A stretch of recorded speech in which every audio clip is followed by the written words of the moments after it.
उत्तर प्रदेश में होने वाले विधानसभा चुनाव में व्यापारियों का काफी महत्व है और एक बड़ा वोट बैंक व्यापारियों का है, जिसको लेकर प्रधानमंत्री से लेकर सभी पार्टियों के नेता साधने में लगे हैं। जिसको लेकर यूपी सरकार उत्तर प्रदेश के कानपुर में 8 जनवरी को व्यापारियों को लेकर होने जा रहे आगाज 2022 कार्यक्रम करने जा रही है, जिसको लेकर आज उड़ीयन मंत्री नंद गोपाल नंदी व्यापारियों से मिलने बरेली पहुंचे। उन्होंने मंडल भर के व्यापारियों से कहा कि बड़ी संख्या के व्यापारी इस कार्यक्रम में शामिल हो। व्यापार को कैसे रफ्तार मिले, इस पर इस कार्यक्रम में मंथन होगा। इस कार्यक्रम में रेहड़ी पटरी वाले से लेकर हर तरह का व्यापारी मौजूद रहेगा। एक काटते हैं गोल, विधानसभा है ऐसी गोल, एक स्लाइस में सपा बसपा और कांग्रेस है, बाकी पूरे में बीजेपी। 2017 के बाद लगातार माननीय प्रधानमंत्री जी ने, माननीय मुख्यमंत्री जी ने काम किया, ये डबल इंजन की सरकार ने काम किया, तो 2019 में भी हमारा वोट का प्रतिशत बढ़ा और प्रचंड बहुमत के साथ आए। लोग कहते थे सपा बसपा इकट्ठा हो जाएगी तो बड़ा गजब हो जाएगा, और यूपी को साथ पसंद है। ये भी आपने देखा कि सपा और कांग्रेस इकट्ठे हो लिए, बसपा और सपा इकट्ठे हो लिए। इस प्रदेश की जनता अच्छी तरह से जान चुकी है हमारा हित कहाँ है, इस प्रदेश का भला कौन कर सकता है, इस देश का भला कौन कर सकता है। इसलिए मैं पूरे विश्वास के साथ कह सकता हूँ कि भारतीय जनता पार्टी की प्रचंड बहुमत की सरकार फिर से बनेगी। मंत्री जी, 21 साल की एज जो लड़कियों की शादी की रखी गई, विपक्ष उस पर भी सवाल खड़े कर रहा है कहीं ना कहीं। विपक्ष का काम है सवाल खड़े करना और विपक्ष की हर बात का जवाब देना।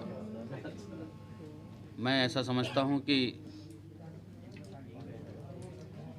विपक्ष में आज कोई है ही नहीं है, जनता ने इनको नाकार दिया है और अपनी खोई हुई ज़मीन को वापस लाने के लिए कुछ भी अनाप शनाप बयानबाजी, कुछ भी सवाल खड़े करना इनका काम है और ये करते रहेंगे। जनमानस को पता है कि हमारा भला कहाँ है और हमें कहाँ वोट देना। मंत्री जी, हिंदू और हिंदुत्ववादी पे संग्राम चढ़ा हुआ है। राहुल गांधी कहते हैं मैं हिंदू हूँ, हिंदुत्ववादी नहीं हूँ, क्या कहेंगे?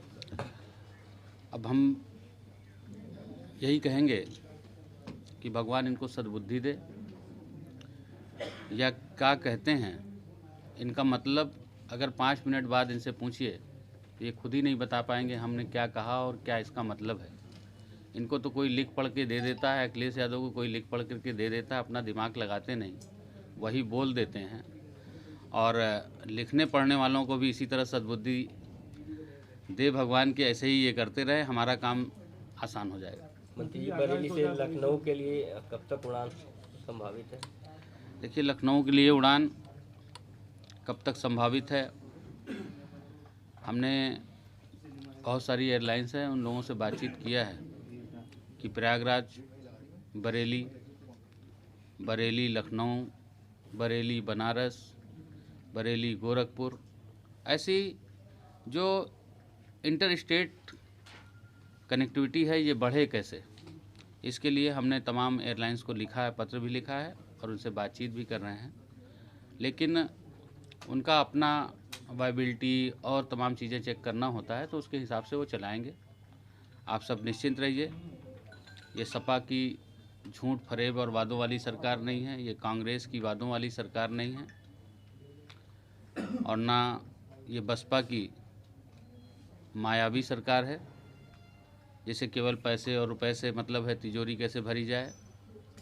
ये सरकारों में, सपा की सरकार में उन्होंने यादव को भी नहीं छोड़ा, उनसे भी 10 लाख रुपए लेकर के नौकरी दी। बसपा में शेड्यूल कास्ट से भी पैसे लेके नौकरी दी।